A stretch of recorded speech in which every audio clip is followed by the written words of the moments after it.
Hey, everybody. Welcome to the Too Much on Her Plate podcast with me, Dr. Melissa McCreary.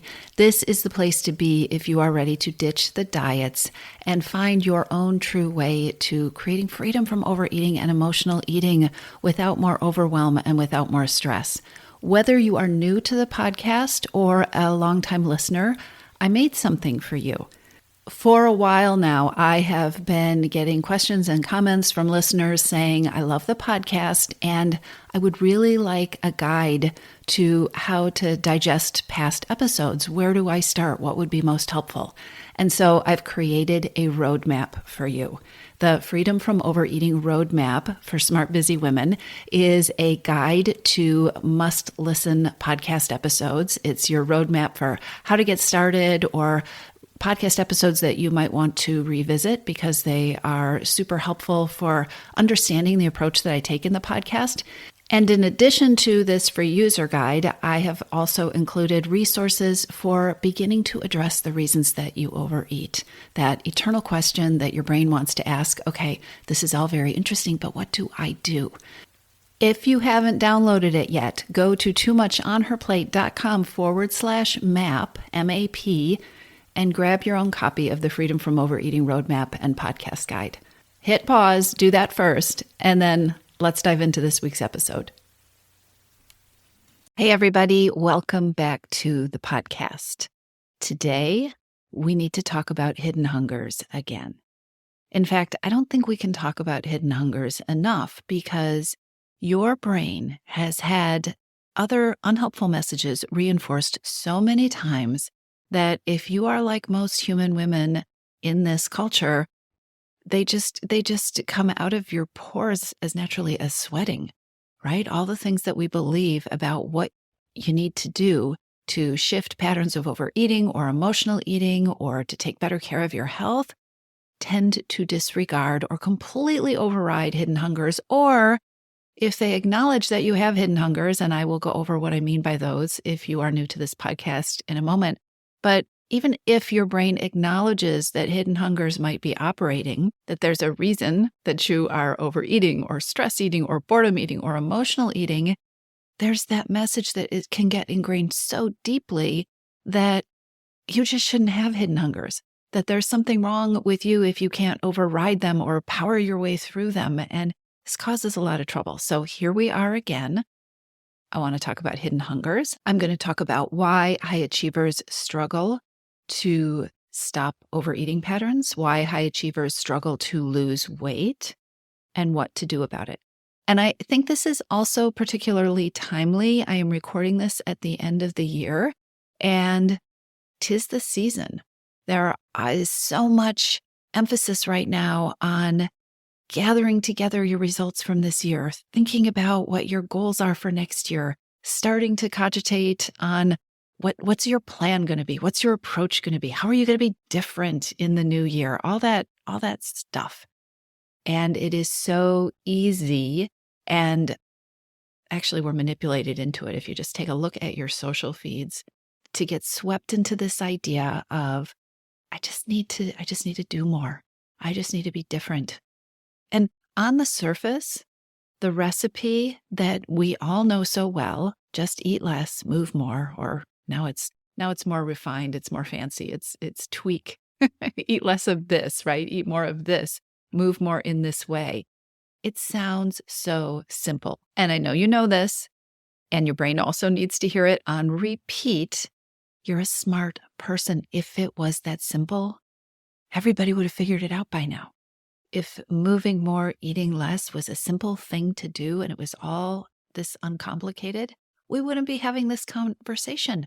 There are so many smart, busy women, high-achieving women who are incredibly frustrated with their lack of success, incredibly frustrated because their weight feels like a yo-yo, or it feels like it is just more and more and more getting out of control, or their eating feels more and more out of control and is making them unhappy. And not only are they frustrated by this problem that they can't solve, even though they can solve all the other problems in their lives, without even knowing it, so many of us have absorbed the myth that if doing this set of things isn't working for you, it's your fault. And that's not true. So today, let's talk about why high achievers struggle to lose weight and what you can do about it. And if you feel like you have heard this before, I just want to say that there are a lot of messages that you have heard before, that you have heard over and over and over again. This is one that bears reinforcing. And if you haven't heard this before, awesome. I am so glad you're here. Okay, so let's start with this idea of superwomen. Superwomen, and you may very well be one. Superwomen, by the way, don't ever think they are one. But superwomen often pride themselves on willpower, on discipline, on getting results. And they do this in all the areas of their lives. I'm one too, right? We can do these things. We can do amazing things. We can get things done. We can somehow, it seems like, be in 3 places at once and juggle everyone's schedule and make the impossible happen. And we're good at it. And we have willpower and we have discipline and we make things happen. And then there's overeating and there's weight. And somehow it feels like these are the only places where you can't be effective, no matter how determined you are or no matter how hard you work. And then here's what happens when things don't work out. If you're a high achiever, if you're somebody who's used to getting results, you're not used to things not working out. You're not used to not feeling successful. Frustration grows. You might feel guilty. You very well may feel some shame. That can get pretty high. Partly, all of this is fueled by this belief that it is also simple. It should be simple. Everyone else has it figured out. Okay, the problem is these things are lies. It really isn't that simple. Eat less, move more is not the complete equation. And if it's all that you focus on, it keeps you going in circles. It keeps you on a hamster wheel. If it's all that you focus on, there are some very critical areas that are, I was going to say they're likely to sabotage you. They are going to sabotage you, especially if you are somebody getting a lot of things done with a lot of responsibilities who has really high expectations for yourself, especially if you are somebody who is a superwoman. So let's just lean into this term, superwoman, and let's talk about why a superwoman overeats. And try on the idea that, yes, you very likely are a superwoman too. You may not see yourself in a superhero costume, but if you are listening to this, you just might be a busy, high-achieving woman. That is especially true if you say, but I'm not busy, but I really don't achieve that high. Superwomen never think that they are superwomen. You can also be a superwoman purely by the expectations that you pile on yourself. Look at the length of your to-do list. Look at the things that you tell yourself you should be able to do today. You're very likely somebody who has superwomen expectations. I'm going to harp on this a little bit because brains are complicated and adorable, and they will talk you in circles, and they will try to talk you out of all sorts of arguments, right? So you're superwoman if you're the woman who makes most things happen in most parts of your life. If people are always counting on you to get the job done, if you're somebody who is juggling home and work and family and everything else, you are somebody when stuff needs to get done, when things get tough, you say, well, I still need to handle it. I have to keep going. Maybe you're busy. Or maybe you are so incredibly organized that you feel like everything has a place. It might feel like a house of cards, like it could all fall apart at any moment, but it all has a place and you know when it has to happen and this is what it looks like, right? You are somebody who's accomplished pretty amazing things in many areas of your life. And the problem or the catch is that accomplishing all these things, being a high achiever, having all these responsibilities, being this capable, doesn't make shifting your overeating, changing your eating patterns, or stopping emotional eating, it doesn't make that any easier. This is what I need you to hear. It is quite likely that your life, your lifestyle, and your expectations are probably making changing your eating or losing the weight more complicated. They are probably making it more likely that you are going to binge and that you are going to overeat. It is very, very likely that an approach that is just eat less, move more, simply focus on the food, is not an appropriate strategy for you. in this time of year, when lots of people are picking their next strategy, I want you to think about why what you have tried hasn't worked for you. What are the pieces, the very real pieces of your life that it hasn't addressed? Because that eat less, move more strategy and that whole family of strategies that are related to that, they ignore the reasons that high-achieving superwomen overeat. There is this essential piece of the puzzle, and without it, even a superwoman, but actually especially a superwoman who's like, let's just go in there, let's get it done, let's make things happen. You are almost guaranteed to fail without this piece. And that critical piece is having an approach that addresses, and before it even addresses it, it allows you to acknowledge that there's a reason that you're eating the way that you are, that there's a reason that you're having the cravings, that there's a reason that you're polishing off the bag of chips or mindlessly snacking at your desk all afternoon or nervously in the kitchen cutting off those endless slivers from the pan of brownies that somebody baked.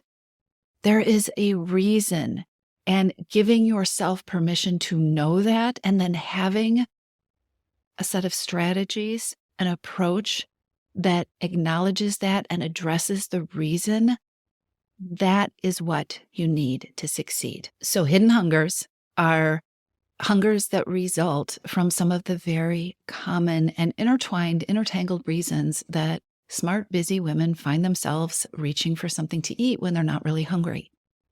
There are 5 really important reasons that women tend to overeat, to emotionally eat, and to struggle to lose weight, and to struggle with the whole eat less, move more. It's just that simple plan, right? So think about these reasons, because when I say them, they're going to be no-brainers. Exhaustion, reaching for something to eat because you're exhausted, reaching for something to eat because you want to perk yourself up, reaching for something to eat because it feels like you can't be exhausted. You have to keep going because you're Superwoman. Emotions, hard emotions, emotions that you don't have time to care for, emotions that you don't know how to care for, like hurt or anger or sadness or worry. Emotions that it doesn't feel like there is space or bandwidth to care for, maybe because you're so busy or because you're exhausted or because you don't have the skills. Nobody's ever taught you how to deal with that high conflict situation.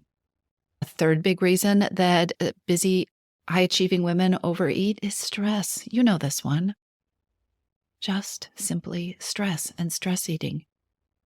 Here's another one, avoidance and procrastination. And this is where stuff starts to get tangled up. We eat to avoid things. We eat to numb. You eat to push things down, often because of the other hidden hungers, because I don't have the time to deal with this right now, or I don't have the emotional resilience to deal with this right now, or I don't want to deal with this right now. I'm tired, right? And so eating, reaching for something to eat becomes a way to avoid, or a way to push something off, or to procrastinate, to just numb yourself out. Another reason that women tend to overeat is simply being too busy or feeling too busy. And that also includes having the belief that you are too busy to take care of your own needs. I'm too busy to eat lunch, and so I don't take care of myself in the middle of the day, and then I end up binging in the afternoon. I'm too busy to eat the way I know would really fuel me or energize me, and so I'm grabbing and going, or I'm too busy to make the plans. I don't have to explain this to you. You understand exhaustion, emotions, stress, avoidance and procrastination, being too busy. Think about that, because these are all very real parts of women's lives. They are very real reasons that most of us overeat. Most plans, and if you are now cataloging and considering what your plan for the new year or even getting through the holidays is going to be, most plans don't address these very real issues. And instead, they give you this message, this deprivation message, that your job is to just power through them, which, by the way, creates more hidden hungers.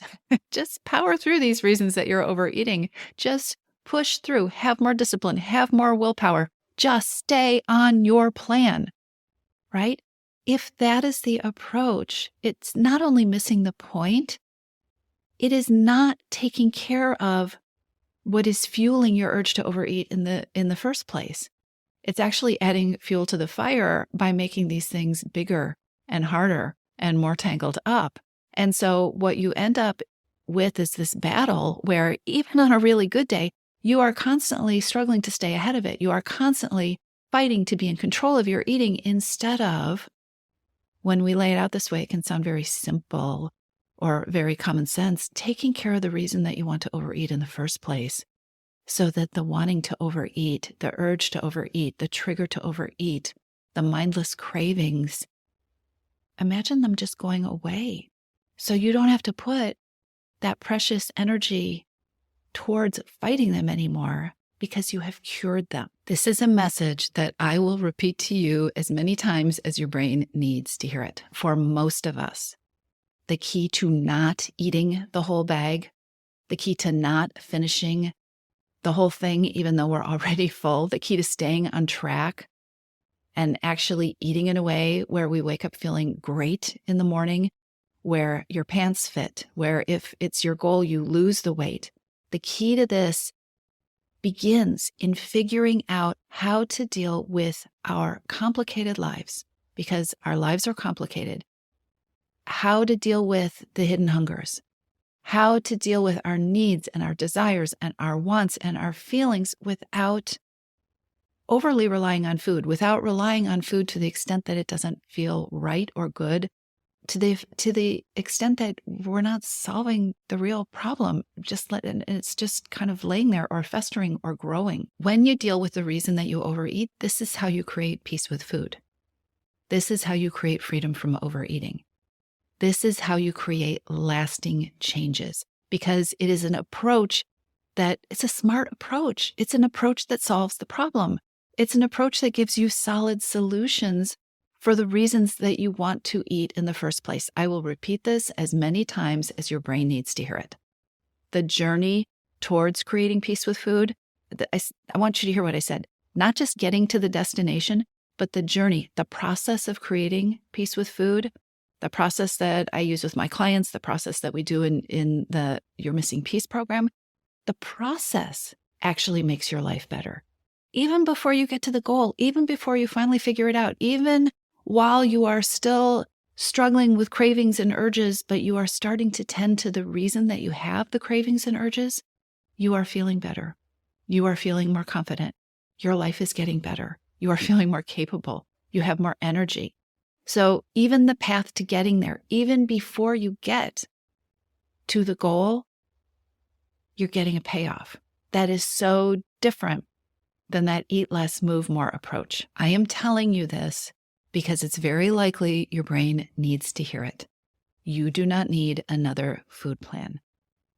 If you want a resource for, okay, how do I dial in on some of these reasons, or how do I know where to start? You've probably heard me say it. My best recommendation is to take the free Hidden Hungers quiz. You can find that on my website. You can go to toomuchonherplate.com/quiz. You can download my free roadmap for creating freedom from overeating. That's on my website as well. It's toomuchonherplate.com/map. The key thing here is, as you end up this year, or as you move into the new year, or if you're listening to this next year in the middle of the year, it doesn't matter. The key thing is to look up from that conditioning that's got you focused on a literal hamster wheel, playing with your eating, pushing yourself, blaming yourself when it doesn't work. And then when it doesn't work, jumping in there again and saying, well, this time I just need to start working harder. I just need to start and have more discipline. Stop starting over. Stop running on the hamster wheel. Change your focus. Make addressing the reasons that food has the power in your life a priority, and things will start to change. All right? I hope that was helpful, and I will talk to you soon. If you're ready to lose your overeating and emotional eating habits, and you are ready to step into a relationship with food that fits you, one that doesn't rely on willpower and deprivation, then now is the time to join Your Missing Piece. Enrollment is open, and this is the perfect time to join me. Go to toomuchonherplate.com/freedom, or just click on the link in the show notes. Your Missing Piece is the program where I show you step-by-step how to create freedom from overeating with a unique combination of psychologist-designed, personalized work with me, coaching, and smart strategy. You'll learn how to reclaim your power, ditch the diets, and create results that are built to last. Check it all out at toomuchonherplate.com/freedom, and I'll see you inside.